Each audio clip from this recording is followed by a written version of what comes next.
নিরামিষ দিনে যদি এইভাবে কাঁচা কুমড়ো রান্না করেন তাহলে দেখবেন বাচ্চা বড় সকলেই চেয়ে চেয়ে খাবে। নমস্কার বন্ধুরা, সুকুমারী রান্নাঘরে আপনাদের সকলকে অনেক অনেক ওয়েলকাম। আজ আমি শেয়ার করব কাঁচা কুমড়ো রেসিপি। একটা বড় সাইজের কুমড়ো নিয়ে নিয়েছি। কুমড়োগুলো এরকম ফালি করে প্রথমে আমি কেটে নিয়েছি। এবার এগুলোকে আমি পিস করে কেটে নেব।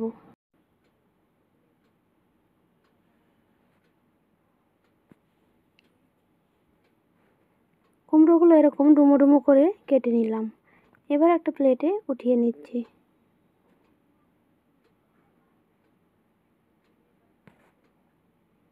কুমড়োগুলো সব এখানে কাটা হয়ে গেছে। এবার আমি এর জন্য আলু কেটে নেব। একটা বড় সাইজের আলু নিয়েছি। কুমড়োর মতো সেম একইভাবে ডুমো ডুমো করে আলুগুলো কেটে নেব।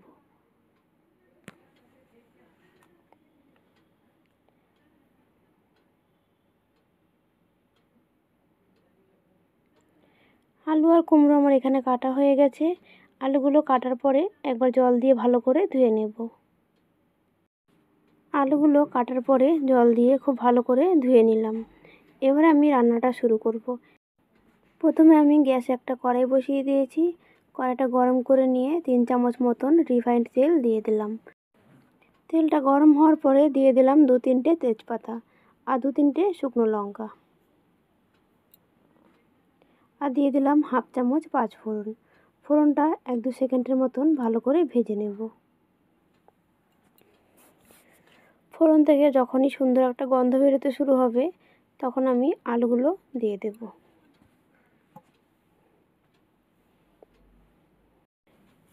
আলুগুলো দিয়ে দিলাম।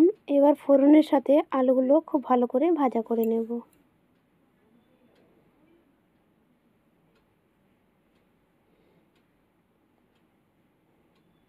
আলুগুলো কিন্তু অনেকটাই ভাজা হয়ে এসেছে। এই পর্যায়ে আমি কেটে রাখা কুমড়োগুলো দিয়ে দেব। কুমড়ো আর আলু খুব ভালো করে নাড়াচাড়া করে মিশিয়ে নেব।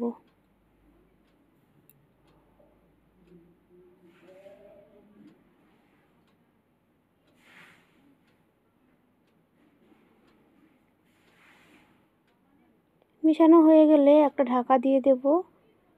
গ্যাসের আঁচ কমিয়ে 3 মিনিট আমি রান্না করে নেব। প্রায় 3 মিনিট পর আমি ফিরে এলাম।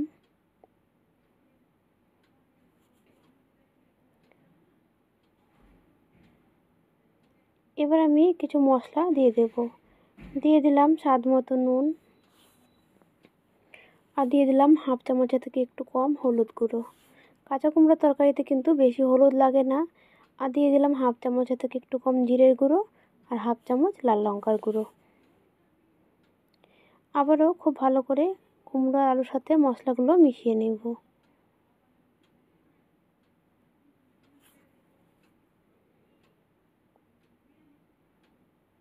এবার দিয়ে দেব একটা বড় সাইজের টমেটো কুচি।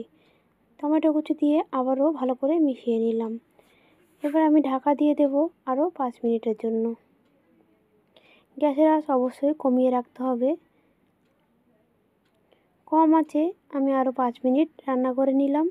ফিরে এলাম আমি 5 মিনিট পরে।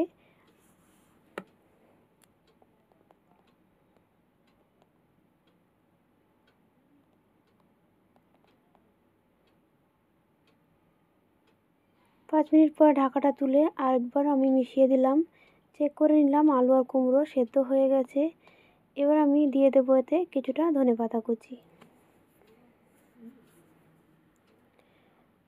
এবার ভালো করে মিশিয়ে নিলে কিন্তু রেসিপিটি আমার রেডি হয়ে যাবে। এতে আমি কিন্তু কোনো রকম জল দিইনি। এই রেসিপিটি জল ছাড়াই খুব ভালো লাগে আর জল ছাড়াই তৈরি হয়ে যায়। যেহেতু কুমড়োতে জল থাকে তাই কিন্তু এই রেসিপিটি করার সময় কোনো রকম জল ব্যবহার করতে হয় না। আবারও আমি ঢাকা দিয়ে দিয়েছিলাম 5 মিনিটের জন্য। ফিরে এলাম আমি 5 মিনিট পরে। এবার আমি কুমড়ো তরকারিটা নামিয়ে নেব। বন্ধুরা, আজকে আমার এই রেসিপিটি কেমন লাগলো অবশ্যই কমেন্টে জানাবেন। আর আপনার বাড়িতে তৈরি করে খাবেন এভাবে, রুটি, লুচি, পরোটার সাথে সব কিছুর সাথেই যায় এই সবজিটা। তাহলে বন্ধুরা, আজকের জন্য এটুকুই। আবার আসবো অন্য কোনো দিন অন্য কোনো রেসিপি নিয়ে। ততক্ষণ আপনারা সকলে খুব ভালো থাকবেন। ধন্যবাদ।